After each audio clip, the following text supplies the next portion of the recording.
90 రోజుల కోర్సు పూర్తి చేస్తే చాలు 100% ప్లేస్మెంట్ సపోర్ట్ తో సాఫ్ట్వేర్ జాబ్ మీ సొంతం. వెంటనే కోడ్ జ్ఞాన్ డెస్టినేషన్ ని సంప్రదించండి.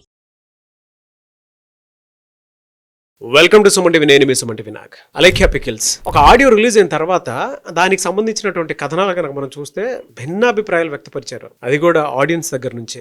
అంటే ఇలా కూడా ఉంటారా బిజినెస్ చేసేటువంటి వాళ్ళు అన్న విధంగా ప్రతి ఒక్కరికి ఆ ఆలోచన రాకుండా మానదు. అలా బిహేవ్ చేసుకుంటూ వెళ్ళిపోయారు వాళ్ళు. అందుకే అంటారు నోరు మంచిదైతే ఊరు మంచిది అంటారని చెప్పేసి. పెద్దల సామెతలు ఊరికి పుట్టవు కదా. సో వాటికి అర్థాలు ఇవే అని చెప్పేసి మనం చాలా డీటెయిల్గా అర్థం చేసుకోవాల్సినటువంటి అవసరం ఉంది. దాని తర్వాత సెకండ్ ఆడియో ఒకటి లీక్ అవటం జరిగింది. సరే లీక్ అయిన తర్వాత ముగ్గురు సిస్టర్స్, ఇద్దరు సిస్టర్స్ ఏమో ఈ సిస్టర్ని కొంచెం వెనకేసుకుంటూ 2 వీడియోలు రిలీజ్ చేయడం జరిగింది. వాటిల్లో కూడా ఏమన్నా బాగుందా అని అంటే వాటికి సంబంధించినటువంటి వాటిలో కనుక చూస్తే సమర్థించుకుంటూ మాట్లాడినటువంటి తీరు. ఇలా గనక బిజినెస్ చేసేటువంటి వాళ్ళు ఉంటే దీని పరిణామాలు ఏ విధంగా ఉండే అవకాశం ఉంటుంది అండ్ ఏం జరిగింది అనేది ఈరోజు మనతో పాటు హైకోర్టు అడ్వకేట్ అలాగే రవీంద్రనాథ్ గారు ఉన్నారు. అది వారి మాటలో తెలుసుకుందాం. Hello sir. హాయ్ అండి నాగరాజ్ గారు. ఆ ఆడియోలు రిలీజ్ అయిన తర్వాత చూశానండి బాబోయ్, అసలు మామూలు ఇది కాదు. వాళ్ళు మాట్లాడుకున్నటువంటి భాష చూస్తే కానీ అంత రెస్పెక్ట్ లేకుండా ఒక విమెన్ అలా మాట్లాడతారని ఎవరో ఎక్స్పెక్ట్ కూడా చేయరు. అది కూడా బిజినెస్ చేసేటువంటి వాళ్ళు.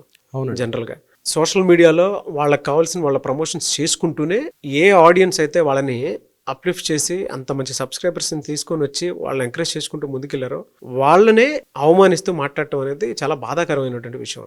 అది కూడా అందులో చూస్తే చాలా చీప్ లాంగ్వేజ్ని వాళ్ళు యూజ్ చేయటం జరిగింది. దాన్ని బట్టే అర్థమవుతుంది ఏ మేరకు వాళ్ళు మా బిజినెస్ని ఏ రకంగా తీసుకున్నారు అనేటువంటి దానికి. ఓవరాల్ ఇన్సిడెంట్ మీ పాయింట్ నుంచి చూసినప్పుడు ఏం జరిగింది అనుకుంటున్నారు? ఫర్దర్గా ఇంకా లీగల్గా చూసినప్పుడు ఎలాంటి సెక్షన్స్ ఉండే అవకాశం ఉంటుంది? నాగరాజ్ గారు, గోదావరి వాస్తవ్యులంటే కొంత ప్రేమ ఆప్యాయతలు కలగలి ఉంటాయండి. వాళ్ళ మాటల్లో ఒక ఆప్యాయత ఉంటుంది, వాళ్ళ మాటల్లో ఒక హక్కును చేర్చుకునేది ఉంటుంది. ఆకలితో వచ్చే వాళ్ళకి అన్నం పెట్టే గుణం కూడా గోదావరి వాళ్ళకి ఎక్కువగా ఉంటుంది. ఇది వాస్తవం, ఎవరు అవునన్నో కాదనుకున్నా. అటువంటిది గోదావరికి వెటకారం కూడా ఉంటుంది నాగరాజ్ గారు. కానీ వెటకారం శృతి మించితే అలేఖ్య చిట్టి పికిల్స్ అని ఏదైతే ఈరోజు వ్యాపారం మొదలు పెట్టారో, ఇన్స్టా వేదికగా ఏదైతే వ్యాపారం చేసుకుంటున్నారో, ముగ్గురు సిస్టర్స్ పోన్లే ఆడవాళ్ళ కదా అని ఎక్కడ కాస్త తగ్గుదాం అనుకున్నప్పుడు కూడా అబ్బే మేము తగ్గేది లేనట్టు కౌంటర్కి ఎన్కౌంటర్ చేస్తూ వాళ్ళు మాట్లాడుతున్న మాటలు ఏవైతే ఉన్నాయో చూసారా గడిచిన 2 రోజుల నుంచి. అసలు వీళ్ళు గోదావరి అయినా అసలు గోదావరి నీళ్ళు తాగారని ఒక క్వశ్చన్ మార్క్ వస్తుంది నాగరాజు. ప్రాంతీయతత్వాన్ని ఎందుకు తీసుకొస్తున్నానంటే నేను ఆ ప్రాంత వాసినే కాబట్టి నేను చెప్తున్నాను నాగరాజు గారు. ఆ ప్రాంతం అంటే ఒక ఇది ఉంటుంది. అట్లాంటిది బూతులు మాట్లాడుకోవడం ఏంటండి? మీరు చేసేది వ్యాపారం. మీ దగ్గరకు ఒక కస్టమర్ వచ్చాడు, అడిగాడు, ఒక రేట్ ఎంత అడిగాడు. అడిగిన రేటు పుణ్యానికి ముందుగా ఒక వీడియో రిలీజ్ అయింది. అందులో మనం చూసాం లకారాలు మకారాలతోటి నీకు అసలు కొనే స్థాయి ఉందా? అసలు నువ్వు పోయి జీవితంలో ఫస్ట్ సెటిల్ అవ్వు, నువ్వు భార్యకి బంగారం కొనిపెట్టగలవా? ముష్టి పికిల్స్ కొనుక్కోలేకపోతున్నావు. అమ్మా నువ్వు కొనుక్కునేది ముష్టి పికిల్సే, అది గుర్తుపెట్టుకుని అమ్ముతుంది కూడా ముష్టి పికిల్సే. నువ్వు చేసే వ్యాపారం మీదే నీకు సరైన సదాభిప్రాయాలు లేనప్పుడు నువ్వు ఏ రకంగా అమ్ముతావు? ఒళ్ళు చూపించుకుంటూ అంగాంగాలు చూపించుకుంటూ ఇన్స్టాల్ చేసుకుంటూ అదే నువ్వు చేసే వ్యాపారం. అది ఇన్స్టా పేరు మీద వ్యాపారం అడ్డం పెట్టుకొని చేసేవన్నీ కూడా వికిలి వేషాలు. నాగరాజు గారు, అసలు అమ్మాయిలంటే ఇలా ఉంటారని జుగుప్సాకరంగా, అత్యంత హీనంగా, ఇంత దరిద్రంగా ఉంటారు అమ్మాయిలు అనిపిస్తారు. అమ్మాయిలు ఉండొచ్చు, చదువుకున్నారు. ఈ రోజు మరలా దాన్ని కౌంటర్ చేస్తూ ఆ చిన్న అమ్మాయి పెట్టినటువంటి ఒక కౌంటర్ వీడియో నాగరాజు గారు ఎంత హేయింగ్ ఉందంటే ఎక్కడైనా పశ్చాత్తాపం కనిపిస్తుందా? మాటల్లో కానీ బిహేవియర్లో కానీ ఇవి ఏమంటే మా నాన్నగారులే చనిపోయారని చెప్పి ఒక చిన్న సింపతి కోసం అని చెప్పి ఆడియో చేసినట్టు ఉంది తప్ప వాళ్ళు చేసే మాటల్లో ఎక్కడ పశ్చాత్తాపం లేదు. నిజంగా నేను ఒకసారి వినిపించే ప్రయత్నం చేస్తాను నాగరాజు గారు దానికి సంబంధించి. మిస్టేక్ ఏంటంటే మేము మాక్సిమం టైమ్స్ లో బ్లాక్ చేస్తాము. బాగా ఫ్రస్ట్రేషన్ ఉండి బాగా ఇంకా చచ్చిపోయేలా తిట్టిన వాళ్ళని మాత్రమే అక్క ఏదైతే ఉందో తను రిప్లై ఇవ్వడం జరిగింది. కానీ ఇక్కడ జరిగిన మిస్టేక్ ఏంటంటే ఒక పర్సన్ కి తిట్టిన పర్సన్ కి కాకుండా వేరే కింద చాట్ ఉంటే ఆ చాట్ లో ప్రెస్ అయిపోయి బై మిస్టేక్ గా అతనికి వెళ్ళిపోయింది. అది తను రియలైజ్. అమ్మ ఇక్కడ మీరు చెప్పేది నాకు జాగ్రత్త వినండి. మేము తిట్టేది నిన్ను తిట్టలేదు, వేరే పర్సన్ తిట్టాము, అది పొరపాటున రాంగ్ ప్రెస్ అయిపోయి నీ దగ్గరికి వెళ్ళిపోయింది అని చెప్పి ఆమె ఆ కౌంటర్ సింపతి కోసం మాట్లాడుతుంది. వేరే పర్సన్కి నిన్ను తిట్టాలి? మీరు అమ్ముతుంది వ్యాపారం కదా, మీరు చేస్తుంది బిజినెసే కదా, మీరు రకరకాల రేట్లు పెట్టి మార్కెట్లో వాట్సాప్ బిజినెస్ చేస్తున్నారు కదా, వేరే పర్సన్కి నిన్ను తిట్టాల్సి వచ్చింది. వేరే పర్సన్కే తిట్టారు, ఆ పర్సన్ కూడా ఎందుకు తిట్టాల్సి వచ్చింది? పోనీ తిట్టారు, అట్లా తిడతారా నాగరాజు గారు? లకారాలు మకారాలా? ఎక్కడైనా ఒక ఆడపిల్ల ఆ మాటల్లో మనం వినగలమా? రోడ్డు సైడ్ ఉన్నటువంటి కాస్త కూలీనాలు చేసుకున్న వాళ్ళు కూడా బహుశా అంత దారుణంగా తిట్టుకురేమో. అంత దారుణంగా చదువుకున్నావు, ఇన్స్టాలో వేదికగా బిజినెస్ చేసుకుంటున్నావు, కనీసం ఒక ఇంగిత జ్ఞానం నీకు లేదు అంటే ఇట్లనే మాట్లాడేది బిహేవియర్ అంటే మీ వ్యాపారం 11 నెలల్లో అనుకోకుండా మీరు ఎక్స్పెక్ట్ చేయని స్థాయికి వచ్చేసింది. బిజినెస్ మేనేజ్మెంట్ స్కూల్సే ఉన్నాయండి వ్యాపారం చేయాలంటే, కానీ ఇన్స్టా స్కూల్స్ ఎక్కడ లేవు కదా. మీరు నడమంత్రపు సిరి అంటారు, అనుకోకుండా మీకు వచ్చేసిన సిరి. ఆ నడమంత్రపు సిరి వస్తేనే ఇట్లాంటి ప్రగల్భాలు ఇలాంటి ప్రలాపాలు ఉంటాయి. నాగరాజు గారు, రెండోది ఆ ఆడియోలో నాకు అంటే మాట్లాడిన దాంట్లో నాకు అనిపించింది వేరే వాళ్ళకి పంపించామని చెప్పేసి అంటున్నారు కదా, వెరీ క్లియర్ అండి. ఇంత ఎక్స్పెన్సివా అనేటువంటి మెసేజ్ ఆ అబ్బాయి పెట్టినటువంటి మెసేజ్, దాని కింద ఆడియో అదే లీడ్ తీసుకుని ఉంటుంది. ఇంత ఎక్స్పెన్సివ్ అన్నా అంటే నీ అంత చీఫ్ ఫెలో ఇంకోటి ఉండడు అని. అది రాంగ్ అండి. ఈ మెసేజ్ పెట్టింది కవర్ స్లిప్, ఇది జస్ట్ ఏంటంటే కవర్ చేసుకుంటున్నారు.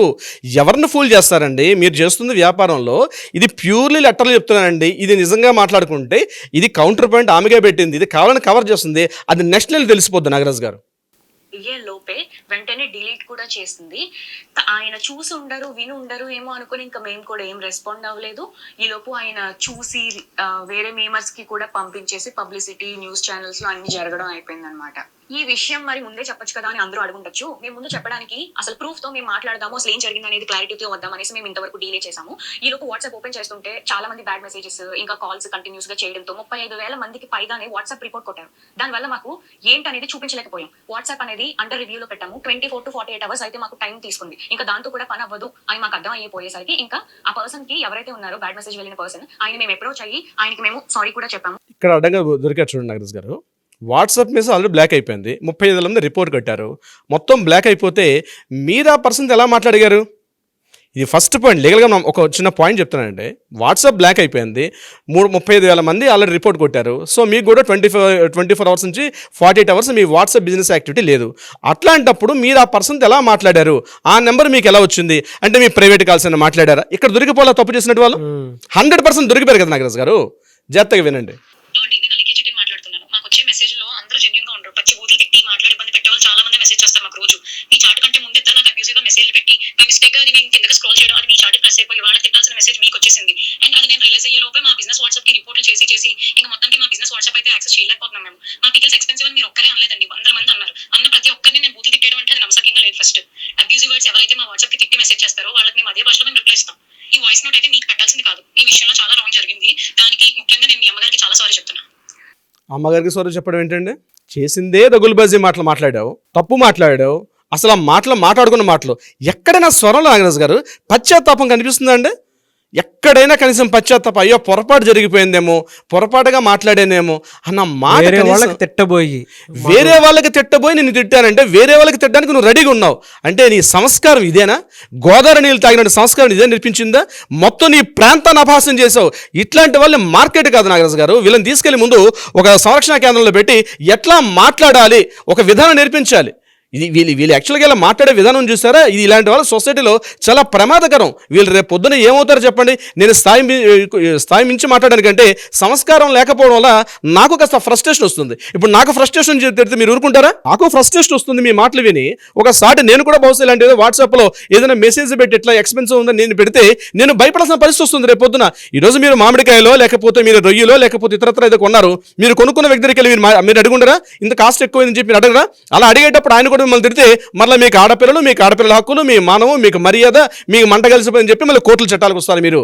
ఇది పోలీస్ స్టేషన్కి ఎక్కుతారు. మరి మీరు చేసే పని ఇక్కడ మరి ఆ అబ్బాయి ఎంత బాధపడి ఉంటాడు? అందుకే నేను స్టార్టింగ్లో మాట చెప్పాను నాగరాజు గారు, మగాడి రోజు బహుశా అనవసరంగా పెట్టానేమో బాధపడి ఆయన చేసుకుని ఏదో జరగకూడదు జరిగింది అనుకోండి, ఆయన ఏదో జరగకూడదు జరిగితే మీ పరిస్థితి వాళ్ళ భవిష్యత్తు సెన్సిటివ్గా ఉంటారు. మీరేమో వెకిలి వేషాలు వేసి పొట్టి బట్టలు వేసుకొని అత్యంత హీనంగా, అత్యంత జుగుప్సాకరంగా మాట్లాడితే ఇన్స్టాల్లో దానికి ఒక కంట్రోల్ లేదు కాబట్టి, యూట్యూబ్లో ఒక కంట్రోల్ లేదు కాబట్టి, దాని మీద కంట్రోలింగ్ వ్యవస్థ లేదు కాబట్టి మీరు ఇష్టం వచ్చినట్టు మాట్లాడుకుంటారు. ఎక్కడైనా సాధ్యం అండి? ఒక పికిల్స్ వ్యాపారం వల్ల 11 నెలల్లో ఈ స్థాయికి రావడం ఈ విషయమా? ఏమా రమ్య, ఇప్పుడు నువ్వేమంటున్నావు? మా అక్కకి అన్న అలేఖకి సంబంధించి మాట్లాడుతున్నా, మా అక్క కూర్చొని మాట్లాడుతుంది కాబట్టి నా మీ కూర్చో అంటున్నా. మా అక్కకి ఇలాంటి రోజు 100,000 మెసేజ్లు వస్తుంటాయి, మేము ఇవన్నీ కూడా చూస్తుంటాం, మేము చాలా బాధపడుతుంటాం, మేము ఏమీ చేయలేని పరిస్థితుల్లో మేము ఏదో వ్యాపారం నడిపించుకుంటాం అనుకున్నాం. మీకు ఒక పిఆర్ టీం లేదా? ఇంత వ్యాపారం ఆల్మోస్ట్ కోట్లకి వెళ్ళింది కదా. ఆల్మోస్ట్ మామూలుగా చిన్న కంపెనీ పెట్టుకున్న వాళ్ళకి పిఆర్ టీం పెట్టుకుంటారు కానీ వచ్చిన ప్రతి మెసేజ్ చదువుకోరు కదా. సరే మీరు చదివారు, ఒక ఆస్థాయి ఉన్న మీ దగ్గరలో పోలీస్ స్టేషన్కి వెళ్ళి కంప్లైంట్ చేయాల్సిన అవసరం ఉంది కదా.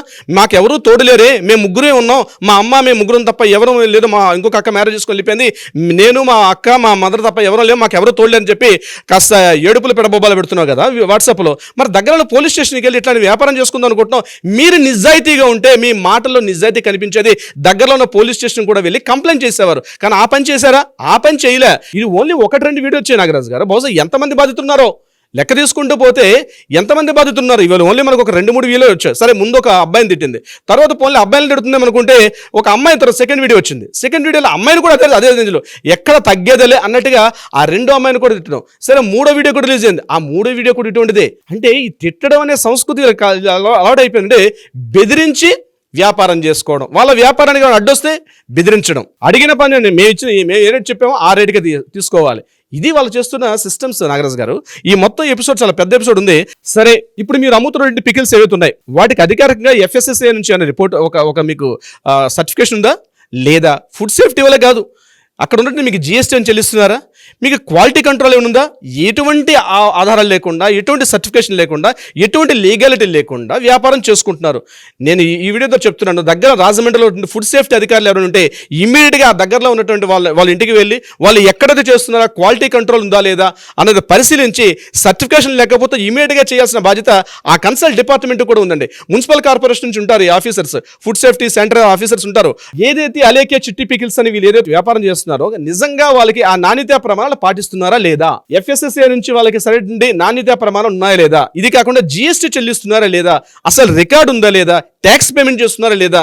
ఇవన్నీ కూడా చూసుకోవాల్సిన అవసరం కూడా ఉంది నాగరాజు గారు. ఏదో అంతేగాని మేము మార్కెట్లో ఒక రేటు పెట్టాం కాబట్టి ఆ రేటు మేము చెప్పింది తీసుకోవాలనేటువంటి ఆ దురహంకారం ఏంటి నాగరాజు గారు? దీని మీద లీగల్ సెక్షన్స్ కూడా గట్టిగా చెప్తున్నాను నాగరాజు గారు. ముఖ్యంగా సెక్షన్ IPC మనకి 503, 504, 506 ఇది రీసెంట్గా BNS ప్రకారం అయితే 151, అలాగే 315/316 ఇవన్నీ కూడా బెదిరించడం, ఇంకొకటి కొంటావా కొనవా అని చెప్పి ఒక దుర్మార్గంగా మాట్లాడడం, అబ్యూజ్ లాంగ్వేజ్ తిట్టడం, ఇవన్నీ కూడా సెక్షన్స్ ప్రకారం ఉంటాయి. నేను ఏమంటానంటే దీనికి సంబంధించిన మ్యానిపులేట్ చేసి కొనేలా చేయటం, మ్యానిపులేట్ చేసి కొనేలా చేయడం అన్నది అంటే సార్ ఇదే కొనేంత అర్హత లేదులే, కొంటావో లేదులే అని ఇండైరెక్ట్ మ్యానిపులేట్ చేసి కొనేలా చేసుకుంటాము. అవును సార్, అదే కదా సార్ ఇప్పుడు మీరు చెప్పిన సెక్షన్స్ అన్ని వాటికి సంబంధించినవి. 2020లో కేసు కూడా ఉంది నాగరాజు గారు. అదేంటంటే అమెజాన్ లో ఉన్నటువంటి ఒక ప్రోడక్ట్ అమ్మారు ఆయన అమెజాన్ లో ఒక seller. Amazon is only platform for sellers కి బయర్స్ కి ప్లాట్ఫామ్. అయితే ఆయన ఢిల్లీ నుంచి పంపిస్తున్నట్టు ఒక ప్రోడక్ట్ సెల్లర్.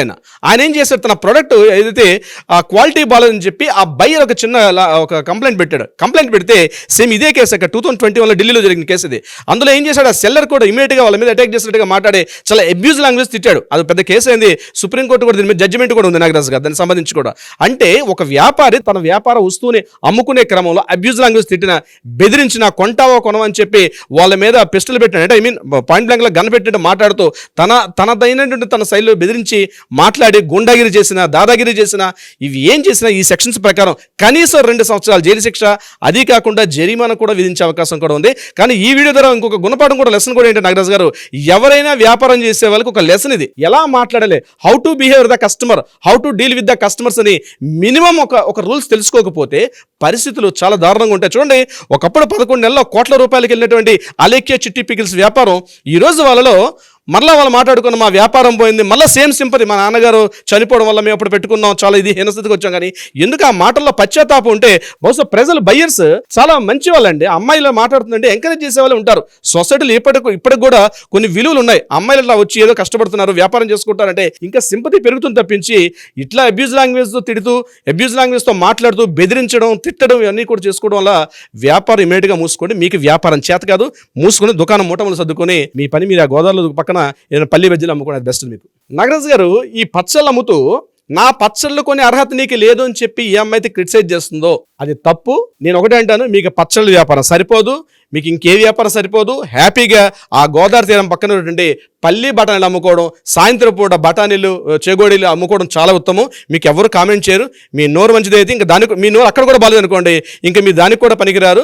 ఇంకేమైనా వ్యాపారం ఉంటే పని చేసుకుంటే చాలా మంచిది నాగరాజు గారు. ఇంతకు మించి ఎక్కువ చెప్పలేను.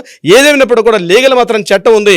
ఇటువంటి బాధితులున్నా లేదా అనైతికంగా వ్యాపారం చేసిన వాళ్ళకి చట్టం ఎప్పుడు కూడా వాళ్ళకి వాళ్ళవైపే ఉంటుంది నాగరాజు గారు. సుమన్ టీవీలో మీ పర్సనల్ అండ్ బిజినెస్ ప్రమోషన్స్ కోసం కింది నెంబర్కి కాంటాక్ట్ చేయండి.